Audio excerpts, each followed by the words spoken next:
Hi everyone, welcome back to Dr. SIP. இப்போ உங்ககிட்ட யாராவது என்டோன்மெண்ட் பாலிசி இல்லை ஒரு ULIP policy, money back, super income, money growth, wealth plan, immediate income இந்த மாதிரி ஒரு அட்ராக்டிவ் வேர்ட்ஸில் ஒரு ஃபினான்ஷியல் ப்ராடக்ட் ஆஃபர் பண்ணாங்கன்னா நம்ம அதை சூஸ் பண்ணணுமா வேண்டாமா, அதை எப்படி டிசைட் பண்ணுறது, அதுக்கான ஒரு இன்ஃபர்மேட்டிவ் வீடியோ தான் இது. வாங்க வீடியோக்குள்ளே போகலாம். நம்ம எந்த ஒரு இன்வெஸ்ட்மெண்ட் பண்ணாலும் அதில் என்ன ரிட்டர்ன்ஸ் வருதுன்றது நம்ம ஃபஸ்ட்டு தெரிஞ்சுக்கணும். ஃபார் எக்ஸாம்பிள், நம்ம ஒரு 100 rupees இன்வெஸ்ட்மெண்ட் பண்ணியிருக்கோம். 6 monthsக்கு அப்புறம் அதோட வேல்யூ 150 rupees. இப்போ இதில் எவ்வளோ கெயின்னு பார்த்தோம்னா 50 rupees, பர்சன்டேஜில் 50%. இதை அப்சல்யூட் ரிட்டர்ன்னு சொல்லுவோம். இந்த பர்சன்டேஜ் அப்சல்யூட் ரிட்டர்ன் வச்சு நம்ம ஒரு இன்வெஸ்ட்மெண்ட் டிசிஷனை எடுக்க முடியாது. என்ன ரீசன்னா, இப்போ அந்த 100 rupees வந்து 1 yearக்கு அப்புறம் 150 ஆனாலும், இல்லை 5 yearsக்கு அப்புறம் 150 ஆனாலும், இல்லை 10 yearsக்கு அப்புறம் 150 ஆனாலும் அதோட அப்சல்யூட் ரிட்டர்ன் வந்து 50% தான்.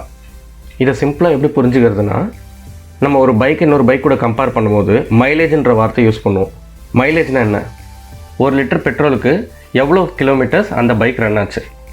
அது மாதிரி ஒரு ஃபினான்ஷியல் ப்ராடக்டை சூஸ் பண்ணும்போது 1 yearக்கு அது எவ்வளோ ரிட்டர்ன் கொடுத்துச்சு, இதை பர்சன்டேஜ் ஆனுவலைஸ்ட் ரேட் ஆஃப் ரிட்டர்ன்னு சொல்லுவோம்.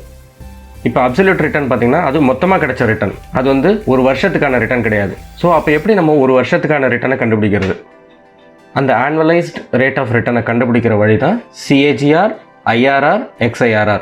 CAGRனா காம்பவுண்டட் ஆனுவல் க்ரோத் ரேட், IRRனா இன்டர்னல் ரேட் ஆஃப் ரிட்டர்ன், XIRRனா extended internal rate of return. So இப்படி கிடைக்கிற ஆனுவலைஸ்டு ரேட் ஆஃப் ரிட்டர்ன் வந்து இன்ஃப்ளேஷனை பீட் பண்ணியிருந்தால் நம்ம அந்த ஃபினான்ஷியல் ப்ராடக்ட்டில் இன்வெஸ்ட்மெண்ட் பண்ணலாம். ஃபார் எனி கேல்குலேஷன் பர்பஸ் நம்ம இன்ஃப்ளேஷனை வந்து 7%ன்னு எடுத்துக்கலாம். இந்த CAGR, IRR, XIRR இது கண்டுபிடிக்க இப்போ நிறைய ஆப்ஸ் இருக்குது. ப்ளஸ் நீங்கள் வந்து ஆன்லைனில் செக் பண்ணிங்கன்னா கூட ஆன்லைன் கேல்குலேட்டர்ஸ்லாம் இருக்குது. அப்புறம் இதை சிம்பிளாக நம்ம எக்ஸல்லையும் கேல்குலேட் பண்ணலாம். இப்போ நீங்கள் வந்து ஒரு சிங்கிள் ப்ரீமியமாக இன்வெஸ்ட்மெண்ட் பண்ணுறீங்க, ஒன் டைம் ட்ரான்சாக்ஷனாக பண்ணுறீங்க, சில வருஷத்துக்கு அப்புறம் அது உங்களுக்கு ரிட்டர்ன்ஸாக கிடைக்குது. அப்போ வந்து நீங்கள் CAGR யூஸ் பண்ணணும். ஒரு டிரான்சாக்ஷன் மேலே பண்ணுறீங்க, வருஷம் நீங்கள் வந்து ஃபார் எக்ஸாம்பிள் 1 lakh rupees கட்டுறீங்க, 1 லட்ச ரூபா கட்டுறீங்க. அது வந்து ஒரு 6வது வருஷம் இல்லை 7வது வருஷத்தில் உங்களுக்கு ரிட்டர்ன் கொடுக்குது. இப்போது நீங்கள் IRR கேல்குலேட் பண்ணணும். இதே நீங்கள் வந்து SIP பண்ணுறீங்க, சிஸ்டமேட்டிக் இன்வெஸ்ட்மெண்ட் பிளான் பண்ணுறீங்க, அப்போது XIRR நீங்கள் யூஸ் பண்ணணும். இப்போ நம்ம இதை ஒரு எக்ஸாம்பிளோடு பார்த்து புரிஞ்சுக்கலாம். First CAGR. 1 லட்ச ரூபா நம்ம இன்வெஸ்ட்மெண்ட் பண்ணுறோம், 5 வருஷத்துக்கு அப்புறம் அது 1.5 லட்சமாக கிடைக்குது. ஸோ இதில் நம்ம பண்ண டிரான்சாக்ஷன் பார்த்தோம்னா சிங்கிள் டிரான்சாக்ஷன், ஒரு இன்வெஸ்ட்மெண்ட் பண்ணியிருக்கோம். ஸோ CAGR மெத்தட் யூஸ் பண்ணுறோம். CAGRக்கு ஒரு ஃபார்முலா இருக்குது. Final value divided by initial value raise to the power 1/t number of இயர்ஸுங்க, 5 -1. இது CAGR 8.45%. இப்போ IRRக்கான எக்ஸாம்பிள் பார்ப்போம். இதில் நம்ம ஃபஸ்ட்டு 6 வருஷத்துக்கு 1 lakh rupees கட்டுறோம்.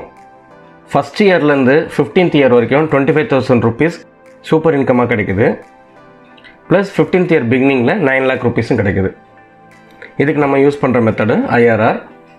ஸோ நம்ம பணம் பேமெண்ட் பண்ணுறோம் 1 lakh rupees, அது நெகட்டிவில் வைக்கிறோம். நமக்கு பணம் 25,000 கிடைக்குது, அது பாசிட்டிவில் வைக்கிறோம். கேஷ் ஃப்ளோன்னு அந்த பர்டிகுலர் இயருக்கு பார்த்தோம்னா 75,000 நம்ம பேமெண்ட் பண்ணியிருக்கோம். ஸோ அதை நெகட்டிவில் வைக்கிறோம். ஸோ ஃபஸ்ட்டு 6 yearsக்கு வந்து நம்ம வந்து 75,000 பேமெண்ட் பண்ணியிருக்கோம்.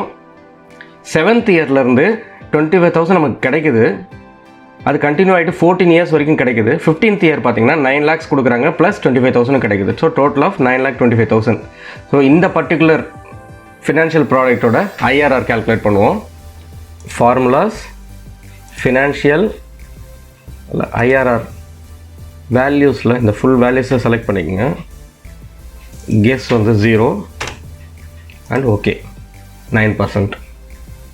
XIRRக்கு எக்ஸாம்பிள் பார்ப்போம். நம்ம மந்த்லி SIP ஆஃப் 10,000 rupees பண்ணுறோம் 2 yearsக்கு. அதுக்கப்புறம் நமக்கு கிடைச்ச கார்பஸ் வந்து 3 lakh rupees. ஸோ இந்த மாதிரி டேட் வைஸ் டிரான்சாக்ஷன் வரும்போது XIRR யூஸ் பண்ணணும். IRRும் XIRRும் மோரலில் சேமுங்க, ரெண்டும் நீங்கள் யூஸ் பண்ணலாம். என்ன ஒரு சின்ன டிஃப்ரென்ஸ்னால் IRRல மல்டிபிள் டிரான்சாக்ஷன்ஸ் மட்டும் தான் வரும். XIRRல பார்த்தீங்கன்னா multiple transaction with date wise வரும். ஸோ நம்ம பேமெண்ட் பண்ணுறோம் 10,000 ருபீஸு ஃபார் 2 இயர்ஸ்னால் 24 மந்த்ஸ்க்கு பேமெண்ட் பண்ணுறோம். ஸோ நெகட்டிவில் வைக்கிறோம். டேட் வைஸும் போடுறோம் month. So 1st January 2020, 1st Feb, 1st March, 1st December 2021 நம்ம கட்டி முடிக்கிறோம். ஸோ 2nd December 2021 வந்து நமக்கு 3 lakh rupees கிடைக்குது. இப்போ இதுக்கு XIRR எப்படி கால்குலேட் பண்ணுறதுனா, ஃபார்முலாஸ் ஃபினான்ஷியலில் XIRR வேல்யூஸ் ஸ்டார்டிங்லேருந்து எண்ட் வரைக்கும் செலக்ட் பண்ணிக்கணும். டேட்ஸ் கெஸ் 0ன்னு போட்டுக்கங்க. ஓகே, இதை பர்சன்டேஜாக கன்வெர்ட் பண்ணிக்கலாம். 25.03%. இப்போ நம்ம இதை ஒரு ஆக்சுவல் ப்ராடக்ட் கூட கம்பேர் பண்ணுவோம்.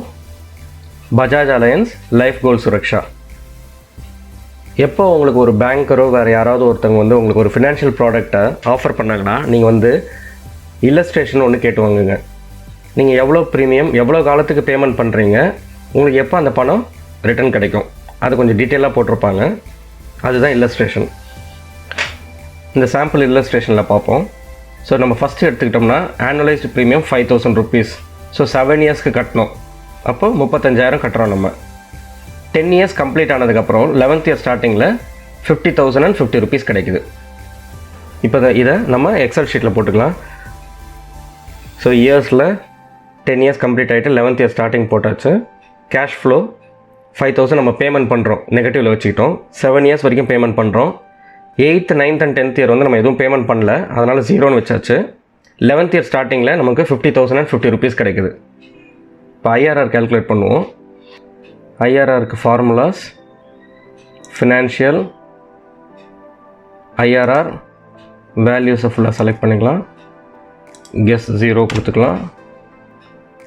5.17% IRR. இப்போ நம்ம இதை வச்சு ஈஸியாக டிசைட் பண்ணிக்கலாம் இந்த பர்டிகுலர் ஃபினான்ஷியல் ப்ராடக்ட்டில் இன்வெஸ்ட்மெண்ட் பண்ணலாமா வேணாமான்ட்டு. இந்த வீடியோ பிடிச்சா லைக் பண்ணுங்கள், ஷேர் பண்ணுங்கள், கமெண்ட் பண்ணுங்கள். டாக்டர் SIPக்கு சப்ஸ்கிரைப் பண்ணுங்கள். மறக்காமல் அந்த பெல் நோட்டிஃபிகேஷனை ஆன் பண்ணுங்கள்.